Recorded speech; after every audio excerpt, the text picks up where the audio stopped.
අද මම බෝංචි තෙල් දාන්නයි හදන්නේ. ඉතින් මේ තියෙන්නේ මං ගත්ත බෝංචි. දැන් මේ බෝංචි ටික හොඳට හොදලා මේ විදියට දිගට කපා ගන්නයි යන්නේ. කෙලින් අතර දිගට මෙහෙම කපාගෙන යන්තම් තැම්බෙන්න දාලා තෙලෙන් බැදලා තෙල් දාලා ගන්නකොට මේ බෝංචි එක හරිම රහයි. ඉතින් මේ විදියට හිමීට බෝංචි ටික දිග අතට කපා ගන්න. දැන් පෑන් එකක් රත් වෙන්න තියලා ඔලිව් ඔයිල් දාගන්න. ඔයගොල්ලන්ට ඔලිව් ඔයිල් නැත්තම් පොල් තෙල් පාවිච්චි කරන්න පුළුවන්. දැන් අබ ඇට ටික එකතු කරගන්න. අබ ඇට ටික තෙලේ පුපුරනකොට සුදු ලුණු එකතු කරන්න. දැන් හිමීට යන්තම් බැදගන්න. ඊට පස්සේ කපාගත්ත ලුණු ටිකත් එකතු කරන්න. දැන් මේ ඔක්කොම එකට හොඳට රන්වන් පාට වෙනකම් බැදගන්න. දැන් කරපිංචත් එකතු කරන්න. ඊළඟට මේ යන්තම් බැදගත්ත මිශ්‍රණය අපි බෝංචි එකට එකතු කරන්නයි යන්නේ.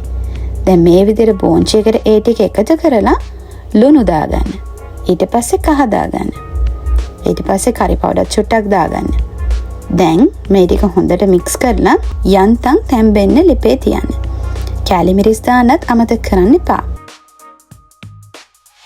ඊළඟට මෙහෙම චුට්ටක් ලිපේ තැම්බීගෙන එනකොට මම මේකට වතුර ටිකක් එකතු කරනවා.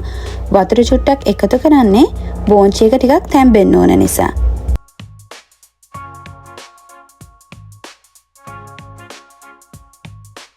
දැන් වතුර ටික හිඳුනයින් පස්සේ පෑන් එකේම චුට්ටක් එහෙට මෙහෙට බෝංචි ටික බැදෙන්න තියලා හිමීට ලිප ඔෆ් කරගන්න.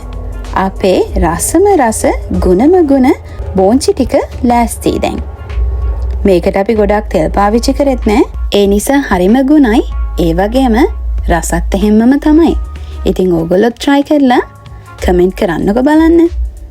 තවත් ලස්සන වීඩියෝ එකකින් අපි හම්බෙමු.